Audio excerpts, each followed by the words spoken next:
Hello, I'm Jeff. And I'm Kelly. We started talking about moving out of the country. We came in from the US. We started talking about it in 2020.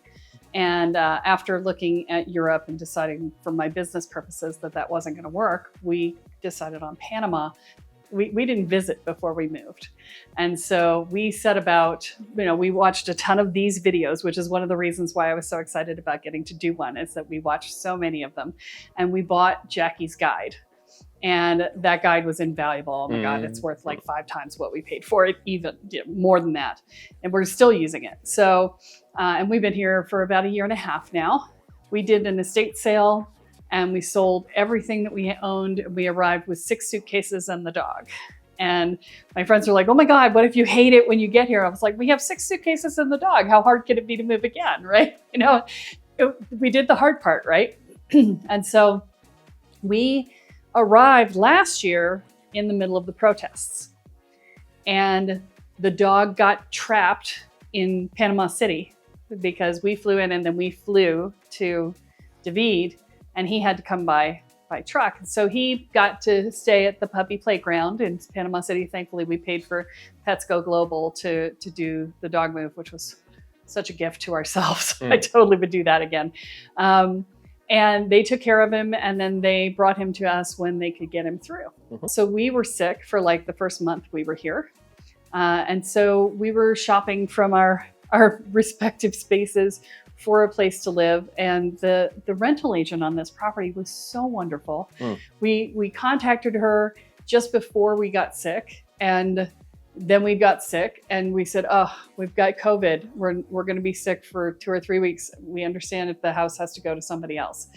And she was still working on getting it ready. She's like, no, I'll wait. I'll hold it for you because you shouldn't be penalized because you're sick. And I was like, okay, now I know we're in Latin America, right? Not in the US anymore. It's because that would never happen in the US, right? And so once we were feeling well, she came and she brought us here and we rented this house. It was the first house we saw. And was it perfect? No, it wasn't perfect, but we were like, it'll do until we figure out where we want to be, right? The landlady was lovely. The landlords, I should say, were lovely. But they wanted a 2-year lease, which at the time we were like, I don't know. But then as we thought about it, we're like, well, if we lose the deposit to buy something, okay, that's fine. And as it turns out, she was like, if you buy something, I will let you out of the lease. And I'm like, okay, that's fair. Now we're over 1 year in going, oh, thank God we didn't have to move in 1 year because the first 6 months, it just takes 6 months to just figure out where everything is, right? So, you don't think about how much of your life is automatic, where you just know that if you want certain things, you go to CVS or you go to Whole Foods or you go to BJ's or Costco, right? You don't think about that when you come to a foreign country and you're looking at every store and every store has a name you don't recognize. And you're like, where do I get my Pepsid AC? Where do I go for clothes? It took me 6 months to find a place to find clothes because I'm a big girl. I can't shop at the local stores here. I had to ask. What I did was I asked a Panamanian woman who was my size. I said, where do you shop? and she was kind enough to tell me about the American import stores down in David. And as it turns out, she's now one of my best friends. So that worked out well for me. The biggest thing for me has primarily been getting used to how different shopping is here versus how it was in the US. And what I mean by that is in the US, there were a certain number of grocery stores that were either close to the house or I knew where to get things and, had all of that really kind of outlined in my head. And then there were the 1 or 2 big box stores that I would go to for larger items. And the main difference between that and coming here, so where maybe in the States, I would have to go to 1 or 2 different stores to get what I needed for my weekly shopping. And here I might need to go to anywhere between 2 to 4 different stores, depending on what I need and where it's going to be. And it took probably about 3 or 4 months before I started getting used to oh, this grocery store will have this other store that's kind of a corner store will have that, and knowing where to go for what different things. One of the things that I, as a chef, really love about being here in Panama, and in Boquete specifically, is not just the price of the fruits and vegetables, because they are cheaper. It's cheaper to grow here because of the climate, but not just that, but also the quality of the foods that we get for that cheaper price it's kind of hard to put into words. And I think the best example that I have of that is probably when I think of pineapple. The pineapple that I've always had before, good, don't get me wrong, but the level of ripeness and the type of freshness that you can get here on a regular basis just does not compare. Well, and the funny part is, going back to the prices, is that I have a TikTok channel, and so I put out a lot of stuff about the move and everything else. And it's so funny because I've gotten a bunch of Panamanian followers since I got here. And what's hysterical is I'll go out and I'll do a shop and I'll say, oh, look at all the fruits and vegetables we got for $33. And everybody back in the States is like, oh my God, that would cost two and a half times that much here. And all the Panamanians are going, you got robbed. And I'm like, if I got robbed, I'm happy, because $33 for, 15 pounds of vegetables. Okay. I'm like, sure, they can charge me a little bit more if I'm a gringo. I'm okay with that. I have the money for that. I'm still making my money from the US. So yeah, that's fair to me, and if I wanted to not get robbed, according to them, I could just go down to David and get them for the cheaper price. But, you're going to pay a little bit more when you live in the gringo enclave, because you're in the gringo enclave. And so, okay, fine. So we live in what's known as a Panamanian neighborhood. And what that means is that most of our neighbors are Panamanian. Our streets are not paved, they're gravel. So we're in this sort of side neighborhood. There's a lot of stray dogs. There's a lot of owned dogs that run wild, run free. They don't leash their dogs very often around here. So at night we'll get baying dogs. But we just close the window to the bedroom and turn the fan on and bring the air in from other places if we have the windows open in the rest of the house, and it's not a big deal. I have yet to have an issue with a very aggressive dog.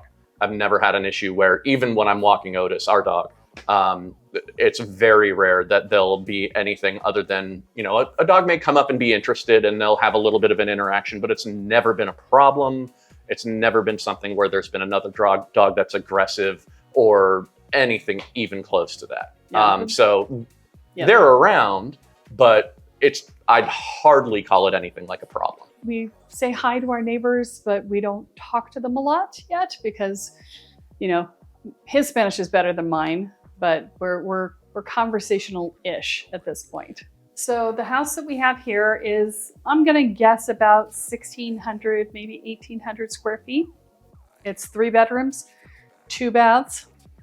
Baths are on the smaller side. And we've got a little laundry area out in the back, and we have a beautiful backyard, which is this lovely, Japanese garden sort of thing, which we adore. And we've got fruit trees, and we have a coffee bush. The first year we were here, we actually harvested the coffee and roasted it.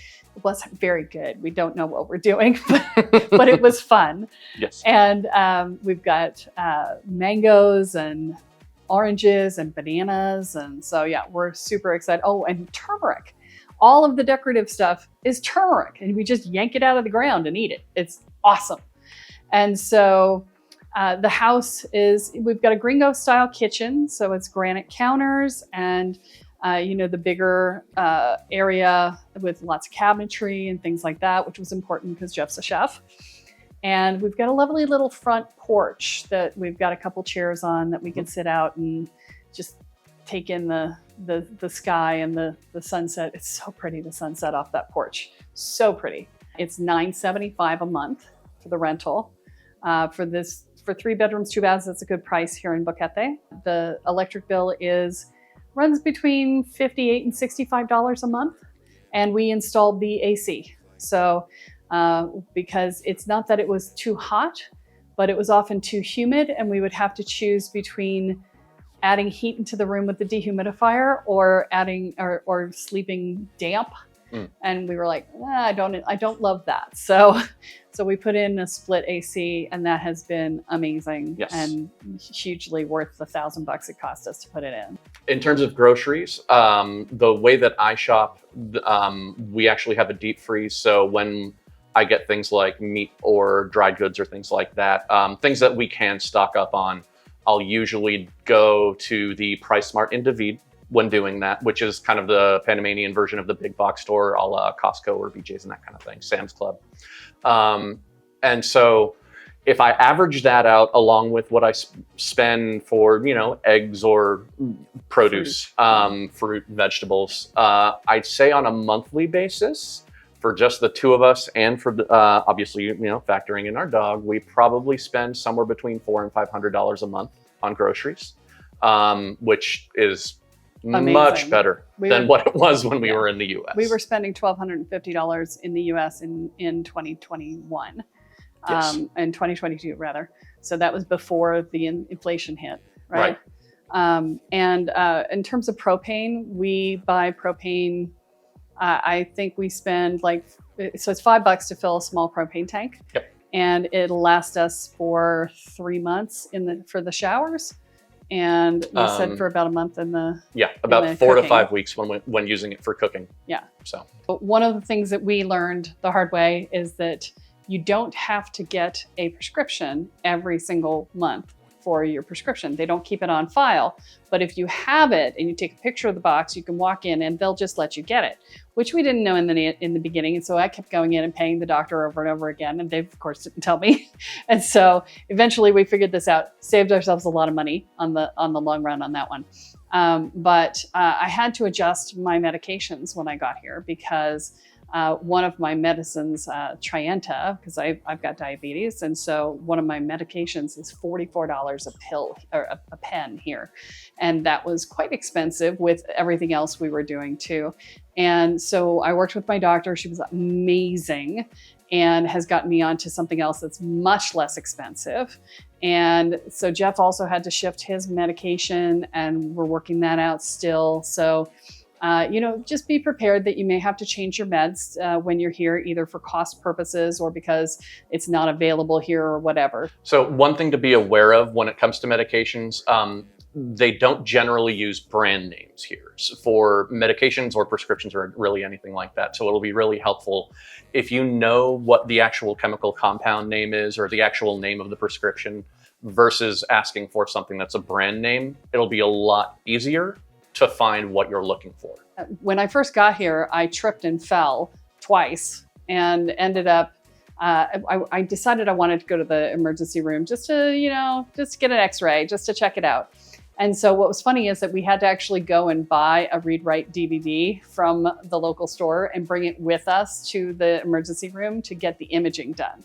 So that was a weird thing, but we went to the public clinic here in town in Boquete, and I got my imaging done. I walked in the door, and half an hour later I was out. My imaging had been done, my imaging had been read, and I'd been told that I was okay, and I had spent $26 plus $1 and change for the DVD. We don't actually carry insurance here because we don't need to. Now, I also have been in for imaging for a CAT scan and a ultrasound. And we went to a private space in David for that. We did not go to a public hospital, so that would have been cheaper, but I wanted to be in and out and not have to worry about it. And so for each of those, one of them was $280 and the other one was $200. And so we were like no brainer on that one. So, do you need health insurance? We don't feel like we do. So that's where we are with that. In terms of safety, before we got here, I had seen a lot of conversation about people with concerns about, I'm driving around town. Why do I see bars on all the windows? Why does seemingly everyone have a retractable gate and everything's fenced off and maybe there's some barbed wire at the top of it? Those were slight concerns for me. They were alleviated by both talking to people on the Facebook group through PRT as well as through reading the guidebook that we got. So I wasn't concerned about it when we got here. And since being here, I am not concerned at all about safety. I haven't heard of anybody who's had a problem with any theft or any violence or any criminal concerns down here. I haven't. It's just a non-issue. Everybody here is absolutely lovely. So as for shopping, there's a lot of different stores and you get different things at different stores. The one thing that's super important is don't buy your vegetables at the grocery store. Buy your vegetables at the local farm stands because you'll get a much better price there and oftentimes better quality. But in terms of we've got several different grocery stores in town. We have Super Baru and Ramiro, and we're getting El Rey in. We're super excited. So it's a big grocery store that's going to be sort of Walmart-like in one of the Walmart superstores. So it gives you a whole bunch of different things. There's one down in David now that we go down to periodically, but having one in town, which is almost done, we're so thrilled for it. And that would be amazing. And we're super excited for that. Other things like we go down to Price Smart once or twice a month. And we pick up things like flats of seltzer and, anything, toilet paper, things that you want to buy in bulk. Occasionally, when we first got here, we were getting a lot of Amazon deliveries, but mostly it was because we couldn't figure out where to find stuff. And we were so tired from the move that we just were like, screw it, we'll just buy it from Amazon. Now we're almost not buying much of anything from Amazon. In terms of activities, there's so many activities. You could be completely retired and have absolutely nothing on your plate and be full out all the time because there are so many activities here. There are clubs for everything. There's a hiking club, there's a bridge club, there's a club that plays Mexican trained dominoes, which by the way, I love. We get together with our friends and play a lot of games. If I had known that before we came, I would have brought my games. I'm very sad. I'm having to reacquire them. But I run karaoke on Monday nights, but there's karaoke every night of the week here. I run it at Tap Out on Monday nights, but there's karaoke everywhere in town. There's live music all the time. There's an entire Facebook group dedicated to the live music in Boquete. So if you're a music fan, that's fantastic. And there's all sorts of, the park downtown is fantastic, the Boquete Park. It's right along the river, super beautiful and just easy to take the dog for a walk and, do all of that. So there are Thursday talks where people in town say, oh, let me share what I know about X, Y, or Z, and you can go sign up for that. They also have information about healthcare and end-of-life care and all the other things that might be relevant if you're retiring here. And then there's all kinds of special events. Like this week, we're going to be baking cookies for the Christmas cookie giveaway. And that's all the indigenous people bring their kids and they have a piñata and face painting and all sorts of stuff. And so you can volunteer for that. You can work with the Boquete community players and be in a play. I'm doing the Christmas sing-along next week. And so I'll be performing in that. So there's any number of charitable organizations that would love to have you if you want to help out with the different things that are going on. There are people who knit and people who work in the Rotary Club. And there's so much to do here. It's incredible how much there is. And it's impossible to be lonely if you actually make like this much effort, right? That's what I love about it.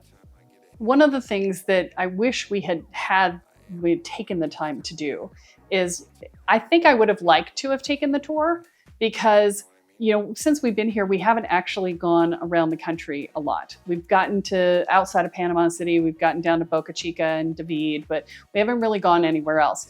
And I think that if we had done the tour, we would have had more of a sense of where things are and what we might want to go and see more. And so if we had it to do it over again, I think that maybe a year earlier, I would have scheduled and done the tour. If you're thinking, I don't know, maybe I don't want to do this. It seems like a lot. And I'm going to tell you, it is a lot to get here because getting rid of what you have or peering down or whatever, there's a lot of work in that. but it's so worth it. Mhm. It's so worth it, because when you get here, you know, even before you get here, I mean, we went into the group, and that's one of the greatest benefits of getting the guide was we got access to the Facebook group. And that, in addition to the guide, has been invaluable unto itself. I mean, Jeff and I both made friends individually on the PRT group because, you know, we connected with people over different issues, and we made friendships online that translated into real life friendships. In fact, my best friend here is somebody I met before I ever arrived here.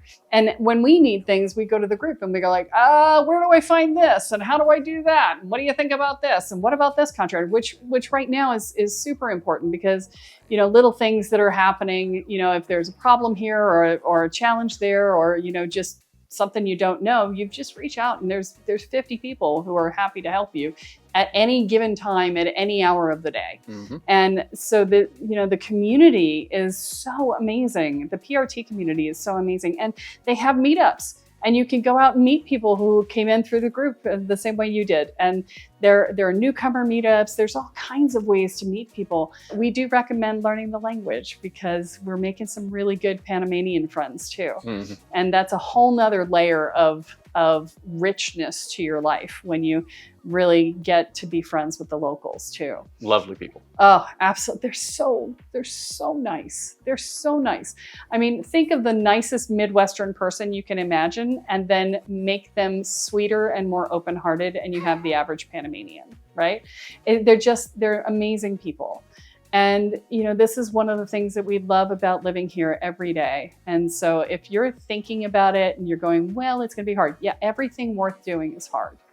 Everything. Once you get over the hump of getting here, life is gravy. It's so awesome. We'll see you in Panama.